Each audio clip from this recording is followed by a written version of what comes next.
여권 얘기를 좀 하도록 하겠습니다. 윤석열 대통령이 21일 기재부를 시작으로 해서 이제 각 부처에 대한 업무 보고, 새해 업무 보고를 받지 않습니까? 그래서 아마 1월 중순까지는 끝내고 네. 서울 전후에서 지금 중폭 정도 개각이 있다. 네. 그런 얘기가 나오고 있어요. 네. 그런데 21일 기재부 보고에 앞서서 대통령이 서두에 좀 얘기를 하지 않습니까? 네. 거기서 윤석열 대통령이 상당히 의미 있는 얘기들을 했어요. 3대 네. 부패를 청산해야 한다. 네. 그러니까 이 공직 부패, 네. 기업 부패, 무엇보다도 이 노조 부패. 네. 이렇게 3대 부패를 청산을 해야 하는데 그 중에서도 지금 노동 적폐 네. 이 부분을 가장 중점을 두어서 추진하겠다는 입장을 표명을 했죠. 예.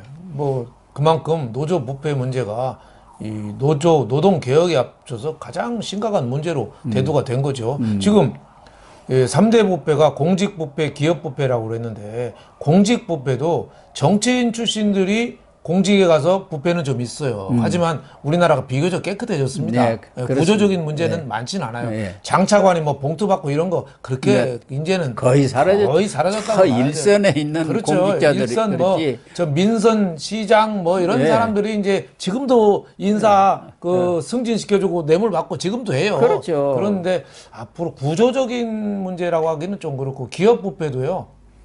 많이 없어졌습니다. 많이 투명해졌죠. 투명해지고 기업 회계들도 네. 지금은 거의 투명해졌지 않습니까? 저도 기업에 가보니까 아직 오너들은 좀 탐욕에 찌든 오너들이 좀 있긴 해요. 네. 회사 돈 빼먹지 못해서 난리친 사람도 있긴 있는데 그 수가 제가 보기엔 많지는 않아요. 네. 예, 투명한 이 기업이 우리나라 글로벌 스탠다드의 기업들이 많이 따라갔어요. 네. 그런데 노동은 이거는 한 번도 어떻게 보면 청소를 해본 적이 없어요. 그렇죠. 수십 년 된 집에 사는데 수십 년간 청소를 한 번도 안 해본 집하고 똑같아요.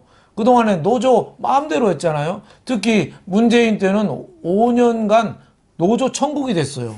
그렇죠. 그러니까 지금 그 문제가 좀 심각한, 우리나라가 노동개혁을 안 하면 이 대통령이 노동개혁, 교육개혁, 연금개혁 중에서 노동개혁을 먼저 해야겠다 이렇게 얘기했잖아요. 예. 맞는 말이긴 한데 좀 틀린 면도 있습니다. 왜냐하면 노동개혁만 먼저 할 수가 없어요. 연금개혁 하려면 노동개혁도 같이 해야 돼요. 그렇지. 다 맞물려 있는 서로 것이죠. 맞물려 있어요. 예. 왜냐하면 아니 연금개혁 하려면은 더 내고 늦게 받아야 되거든요. 예. 그러려면 노동개혁에서 호봉제 같은 거 없애고 정년제를 더 늘려줘야 되거든요. 그러지 않으면 살 수 없잖아요. 그러니까 같이 이게 물려가야 돼요. 호봉제 없애고 이런 거랑 그런 문제가 있어서 대통령이 좀 노동개혁을 포커스로 잡은 거는 참 잘했다 이렇게 봅니다만은 그렇게 하려면은 이 노조 썩은 노조를 빨리 이 깨끗하게 해야 됩니다. 예. 그러니까 우리가 산업화 과정에서 노사관계에서 아무래도 사측보다는 이 노동자, 근로자 측이 약자의 지위에 있었고, 그래서 이 노조에 대해서 어느 정도 좀 용인해 주는, 거기는 약자다. 그런 그렇죠. 인식들이 오랫동안 되어 있었는데, 이제는 우리가 고도 산업화 시대로 들어가면서 정치적 민주화도 많이 이루어진 상태 아니겠습니까? 그런 상황에서는 이제는 노조가 약자가 아니라 이제는 하나의 중요한 기득권, 그렇죠. 커다란 기득권 세력이 돼버린 거예요. 그렇죠. 그 중에서도 이제 대기업 노조라든가 또 민노총 같은 것은 이건 완전 귀족 노조, 하나의 정치 권력보다도 더 센, 특히 말씀하신 대로 문재인 정권에서는 정치 권력 위에 상전 노릇을 할 정도로 힘을 키워버린 거 아닙니까? 그렇죠. 그런데 노조가 노동자를 대표하냐? 그건 아니거든요. 예. 전체 그 노동자 중 한 15%만 노조에 있어요. 그러니까 노조를 위한 게 아니라 노조 기득권자를 위한 지금 정책이 돼버렸어요. 그래서 지금 이 노조 조직률이 300인 이상 기업한테는 51.5%가 노조 가입이 됐고요. 예, 그렇대요. 30인 미만은 0.2%예요. 30인 이하 기업들은 노조가 거의 없습니다. 사실 그러니까 거기가 필요한 거거든요. 그 사람들이 아무 혜택도 어려웠거든. 못 받아요. 그러니까 자꾸 노조를 위한 대책이 아니라 그 사람들이 노동자한테 가야 될 걸 노조한테 자꾸 뺏기는 겁니다. 예. 이거를 좀 잘 봐야 되는 거 아닌가. 제일 좋은 데가 공공노조 아니겠어요? 공무원들. 그 사람들은 그 노조 가입률이 69.3%예요. 하지만 일반 민간인들은 11.3%. 예. 이 11.3%를 위한 노동 정책이 돼야지요. 그거를 빨리 노동시장의 이중 구조를 깬다는 거 굉장히 저는 윤 대통령이 잘 봤고, 또 지금 거대 노조 파업이 우리 경제에 지금 치명적이잖아요. 지난번 봤지 않습니까? 화물연대. 네, 화물연대로 4조 피해를 봤어요. 네. 네, 그거 저는 손해배상 끝까지 해서 받아내야 된다고 봐요. 우리 경제가 마비가 됐어요. 지금 우리 경제는 지금 터널로 막 들어갔어요. 네?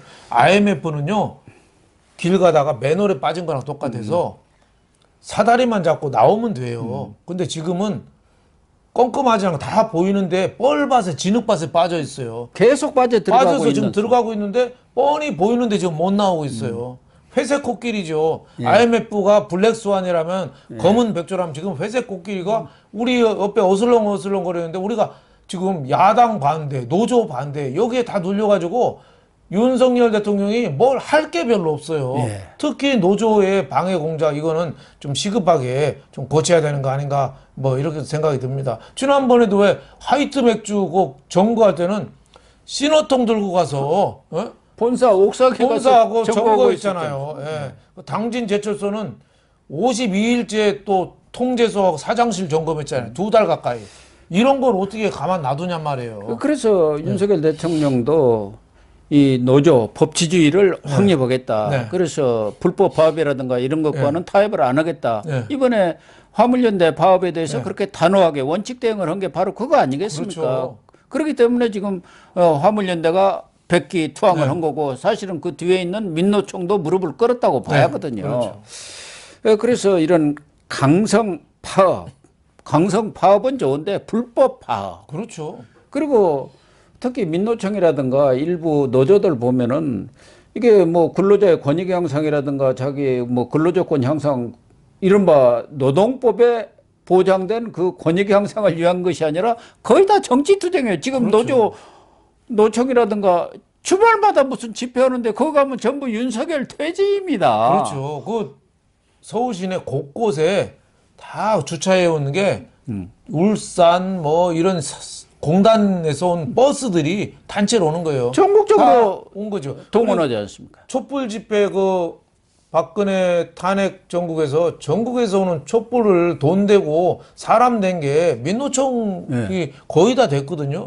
이런 사람들이 이제는 국가를 좌우하고 있어요. 여기에 예산만 해도 저 1,000억이 넘는다는 조합비만 해도. 그러니까 그리고 또 정부에서 지방자치단체에서 사무실도 그냥 내주고 운영비까지 주고 있어요. 민노총만도 지금 본부 사무실이 뭐 30억인가 보증금도 정부에서 지원해 줬다는 거예요. 경향신문 건물에 있다고 하던데 그런 것도 진짜 저 박원순, 문재인 이런 사람들이 진짜 나쁜 짓도 많이 하고 어리석은 짓도 많이 했지만 민노총 뭐 이런 데다 왜 이렇게 퍼줬나 몰라요. 노동부가 지원한 것만도 국고보조금으로 197억 원을 문재인 5년 때 지원해 줬더라고요. 그걸 결식아동한테 줬으면은 얼마나 배고픈 아이들이 잘 먹었겠어요. 거기다가 지자체는 또 얼마나 많이 줬습니까? 서울시 같은데 뭐 어마어마하게 또 많이 지원을 했지 않습니까? 그러니까 문재인, 박원순 이런 사람들은 진짜 저는 망고의 역적이 아닌가 싶어요. 이런 노조한테 돈을 몰아주고 정작 지원을 받을 취약계층이나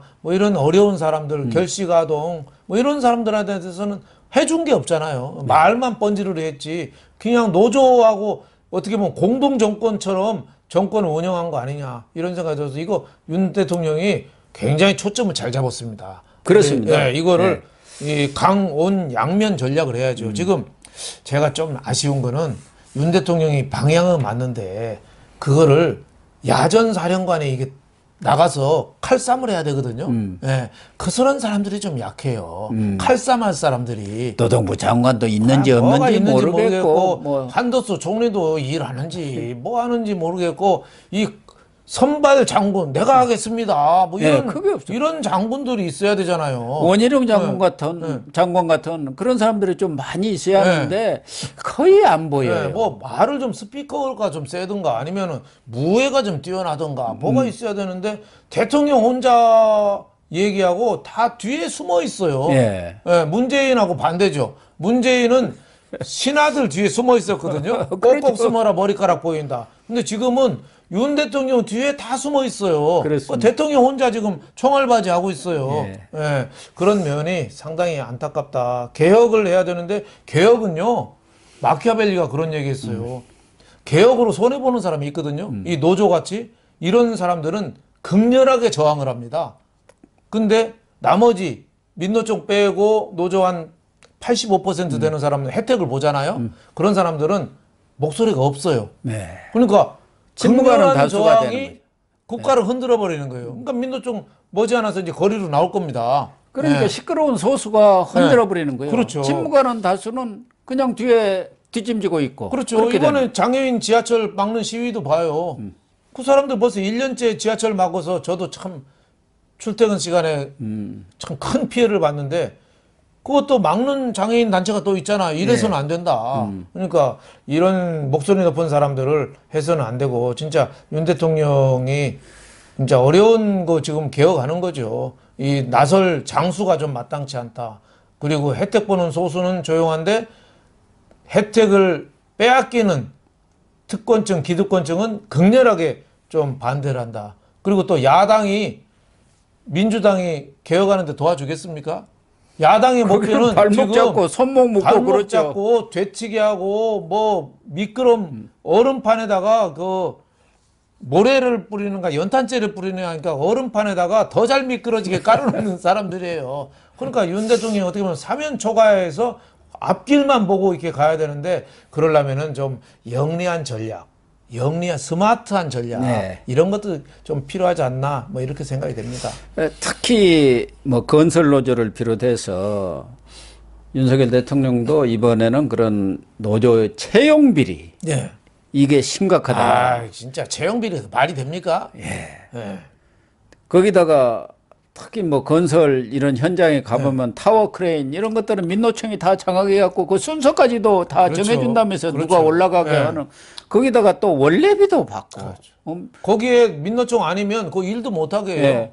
그리고 타워 크레인이 수도바잖아요. 공사장이 수도비입니다. 건설회사한테 네. 매달 얼마씩 바치라고 원래비 받는다는 거 아닙니까? 거기에 무슨 노조 간부들한테 바쳐야 이렇게 스무스리하게 돌아가는 건설 현장은 시간이 돈이거든요. 예. 한 단계 안 하면 그 다음 단계를 못 해요. 못 가죠. 예. 그러니까 저런 민노총, 저런 이 포악무리한 그 횡포를 부리는 저런 무리들에 대해서는 진짜 법의 철퇴가 내려져야 됩니다. 그러다 보니까 우리 국내 기업들도 해외 이전이 아주 러시를 이루고 있지만 네. 해외에서 자본이라든가 기업이 유치가 우리나라에 안 되지 않습니까? 그렇죠. 워낙 노조가 강한 걸로 이렇게 세계에 알려지다 보니까 아무도 들어와서 그 한국에다 투자를 하고 또 기업이 들어오려고 하지를 않지 않습니까? 그러니까 지난번에 일론 머스크 윤석열 대통령하고 그 통화했잖아요. 예. 화상 통화. 그 뭐 기가 팩토리인가요? 예. 뭐 엄청난 공장을 한국에도 검토하고 있다. 전기 자동차. 예, 했는데 제가 보면 그건 립 서비스예요. 예, 그러니까요. 한국에 뭐하러 오겠어요. 예. 여러 가지 물론 한국이 이점도 있죠. 뭐 여수 쪽에 배터리라든지 부지를 알아본다는 얘기는 있던데요. 예, 우리가 산업 연관 효과도 있고 우리가 인력도 우수하고 하지만 노조가 지금 기아 자동차 전기차 공장이 아직 시작 삽도 못 두고 있어요. 왜? 동의를 안 해줘요. 그러니까 노조 동의 우리 없이는 할 노조는 수도 없게 만드는. 동의를 노조가 안 해주면 공장 기공식 삽도 못 떠요. 예. 근데 일론 머스크가 미쳤다고 한국에 오겠습니까? 그러니까요. 예. 미국 같은 데는 그냥 몇만 명씩 또 일거에 그럼요. 해고시키고 노동 유연성이 아주 거의 미국 고정된 봐요. 나라 아닙니까? 그 철도 파업하려니까 미국 여야가 모여가지고 공화당, 민주당, 그 바이든 대통령 모여서 철도 파업 금지 딱 선언하잖아요. 그러니까 미국이 그런 나라예요. 근데 우리는 민주당이 시간만 되면 흔들잖아요. 하다못해 뭐 윤 대통령이 그 이태원 참사 49제 안 갔다고 하는데 49제는 저기 뭐 저는 60평생 넘어 살았지만 49제 한 번도 가본 적 없거든요. 그건 옛날에 스님들이 하는 거 아니에요? 그런 거 갖고 시비 거는 그런 야당입니다. 그래서 윤석열 대통령이 이번에 이 3대 그 개혁 과제, 노동, 교육, 연금 개혁의 원년으로 내년에 삼겠다 이렇게 선언을 하면서 특히 노동 적폐, 노조 적폐 이 부분을 제1회 과제로 내세웠습니다만은 말씀하신 대로 여러 가지 지금 이 그 개혁을 가로막는 이런 걸림돌들이 많지 않습니까? 너무 많죠. 결국 그것을 돌파할 수 있는 것은 야당이 도와줄 리가 없는 것이고 국회에서 또 처리가 제대로 법안이 처리가 돼야 하는데 될 리가 없지 않습니까? 그렇죠. 그러다 보면 결국은 국민이 도와주는 것밖에 그렇죠. 없어요. 그 국민이 도와준다는 것은 역시 지지율 아니겠습니까? 그렇죠. 그런데 최근에 윤석열 대통령의 지지율이 지난 월요일 19일이죠. 리얼미터에서 41.4% 나왔는데 21일 뉴스스가 조사한 것 보니까 44.5%.